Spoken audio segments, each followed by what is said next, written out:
लेकिन सीन उसे सहारा देते हुए बोलती है कि ऐसा कुछ भी नहीं होगा, तुम्हें दिमाग से काम लेना होगा, हर चीज़ पर गौर करना होगा। इसके बाद वो अपने साथ लाई वो चाबियों से गेट खोलने की कोशिश करती है, लेकिन जब किस्मत खराब हो तो कुछ भी नहीं हो सकता। गेट खोलने के दौरान वो चाबियाँ नीचे शाफ्ट में गिर जाती हैं, जिसको बाहर निकाल पाना नामुमकिन था।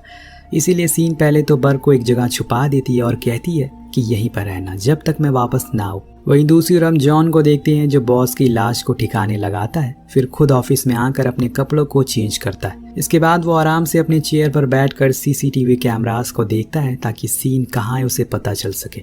लेकिन वो भी चालाक थी, उसे पता है कि कहाँ कहाँ कैमरा लगा हुआ है और इसीलिए वो उसे छुप छुप कर इधर उधर भागती है और जाकर लिफ्ट में छुप जाती है और ऊपर की ओर जाने लगती है। लेकिन वो भूल जाती है कि लिफ्ट जैसी जगह पर तो कैमरा ऑब्वियस होगा, इसीलिए जॉन उसे देख लेता है और लिफ्ट को बंद कर देता है। देन वो माइक से कहता है कि तुम इस चीज़ को बहुत ही मुश्किल बना रही हो, इतनी छोटी सी तो बात है, मेरी गर्लफ्रेंड बन जाओ और ये सब खत्म करो। तुम्हें पता है ना, मुझे रोमांटिक ड्रामा मूवीज़ बहुत ही ज़्यादा पसंद है क्योंकि उसमें बाद में लड़की को अपने किडनैपर से प्यार हो जाता है। दरअसल जॉन को लग रहा है कि सीन आखिर में उससे प्यार में पड़ जाएगी और हाँ कर देगी, लेकिन वो ऐसा तो कभी नहीं करने वाली क्योंकि रियलिटी और ड्रामा में फ़र्क होता है। जो बात उसकी हरकतों को देखकर साफ पता चल रहा है, उसने लिफ्ट के गेट पर अपनी सैंडल लगा दी है जिसकी वजह से वो ना तो ऊपर जा रही है और ना ही नीचे, जिससे जॉन बहुत गुस्सा हो जाता है। इसीलिए वो बर्थ को ढूंढने लगता है जो उसे कुछ ही देर में दिख जाती है एक बॉक्स के पीछे।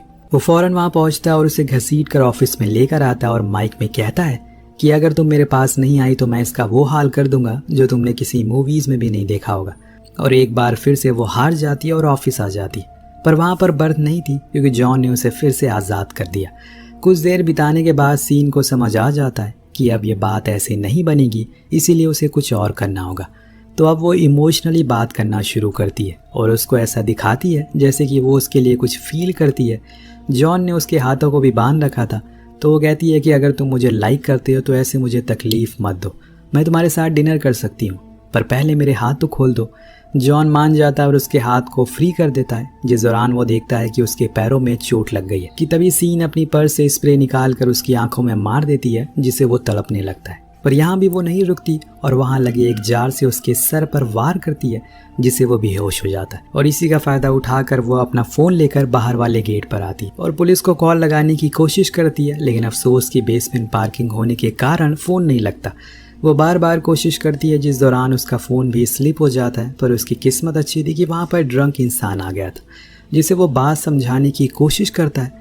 वो उसका फ़ोन भी उठा लेता है, लेकिन वो इतने नशे में होता है कि कुछ भी समझ नहीं पाता। उधर हम देखते हैं कि जॉन को होश आ गया और अब वो बहुत गुस्से में है क्योंकि सीन ने उसे हर्ट किया है। इसीलिए वो कहता है कि मैं अब रोमांटिक ड्रामा बनाना चाहता था, लेकिन तुमने मुझे मजबूर कर दिया हॉरर मूवी बनाने के लिए।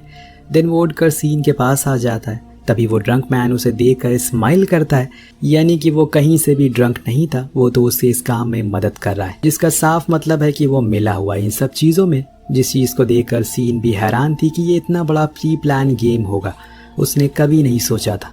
इसके बाद जॉन उसे ले जाकर कार की डिग्गी में बंद कर देता है। तभी कुछ देर बाद हम देखते हैं कि वहाँ पर पुलिस आती है क्योंकि उनके पास सीन की कॉल आ गई थी। पर कुछ कहने से पहले वो ड्रंक इंसान ने फ़ोन काट दिया।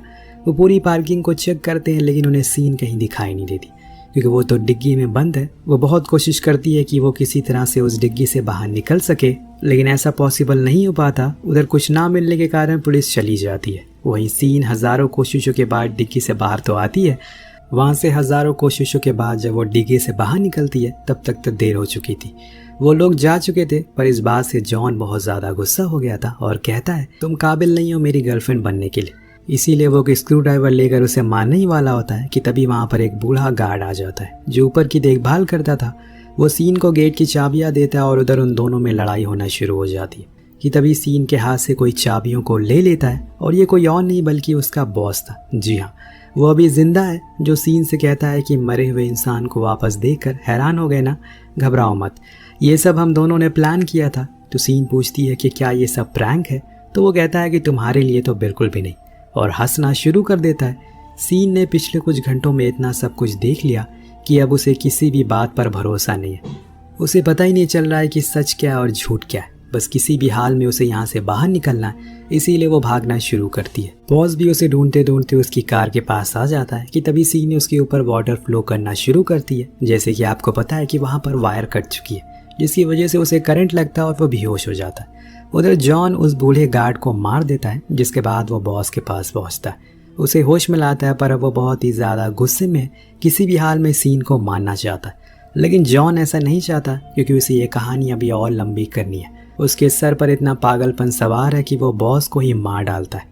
उधर सीन अब फिर से जॉन के ऑफिस पहुंचती है, क्योंकि एग्जिट गेट की सारी चाबियां वहीं पर है। लेकिन तभी वहाँ जॉन आ जाता है, जिसको लगता है कि सीन अलमीरा में छुपी होगी, पर वो तो उसके पीछे खड़ी थी और उसके मुड़ते ही उस पर चाकू से वार करती है, लेकिन वो बच जाता है, उसे मारना शुरू कर देता है। इस दौरान हम वहाँ पर बर्थ की लाश को भी देखते हैं, यानी कि उसका भी खेल खत्म हो चुका है। उधर सीन जॉन के सर पर अपनी हील से वार करती है, फिर वहाँ से एक कार के पास आती है, उसे चालू करके ले जाने लगती है कि तभी उसके सामने जॉन की कार आती है। अब दोनों ही आमने सामने होते हैं और कार को तेज़ स्पीड में चलाना शुरू करते हैं, लेकिन आखिरी समय पर डायरेक्शन चेंज कर लेते हैं। इस हादसे में सीन को काफ़ी चोट आती है, पर जॉन बिल्कुल ठीक था, इसीलिए वो उसके पास आता और कहता है कि उसने बहुत गलत किया। अगर वो हाँ कर देती तो ये मूवी काफ़ी अच्छी बनती। तभी सीन उस पर रॉड से वार करती, उसके पेट पर चाकू मारकर बाहर आ जाती है और कहती है कि अब वो किसी को भी हर्ट नहीं करेगा आगे से। लेकिन यहाँ तो जॉन खुद का ही गला काट लेता है और मारा जाता है, जिसके बाद सीन वहाँ से बाहर आ जाती है। पर कहानी के आखिर में खुलता है इस पूरे कहानी का असली प्लॉट। जैसे कि आपको पता है कि जॉन शुरू से कह रहा था कि वो एक रोमांटिक मेलोड्रामा बनाना चाहता है, पर सीन ने हॉरर मूवी बनाने पे उसे मजबूर कर दिया। उसकी ये बात सच थी दोस्तों। हम दूसरी तरफ उसी ड्रंक आदमी को देखते हैं जो इन सभी का बॉस था। जो कुछ भी पार्किंग में हुआ उसने सब कुछ रिकॉर्ड कर लिया। दरअसल ये सब सच में एक मूवी का हिस्सा था। इसीलिए जॉन को पता था कि सीन नहीं मानेगी, वो उसे प्यार नहीं करेगी। वो उससे सच में प्यार करता था और उसे ये बात कि अगर उसने उसे नहीं मारा तो वो लोग उसे मार देंगे मूवी के प्लॉट के लिए। इसीलिए उसने खुद की जान ले ली ताकि कहानी यहीं ख़त्म हो जाए। अब उस आदमी ने सभी सबूतों को मिटा दिया और फिर मूवी को एक्सपोर्ट करके एक डार्क वेब पर भेज दिया, जहां पर ऐसी मूवीज़ को चाहने वाले मिलियन लोग हैं। पर उधर सीन को इस हादसे में बहुत ही गहरा असर पड़ता है। वो किसी से कुछ कहती नहीं है इस बारे में और चुपचाप अपने बेटे को लेकर इस शहर को छोड़ देती है। यानी कि अभी ये कहानी और भी लंबी चलेगी, क्योंकि ये मूवी तो हिट हो गई। अब दूसरे के लिए उन्हें किसी और लोकेशन की ज़रूरत पड़ेगी। आपको कहानी कैसी लगी नीचे कमेंट करके ज़रूर बताएगा। मिलते हैं अगले वीडियो में। Thank you so much watching. Peace out.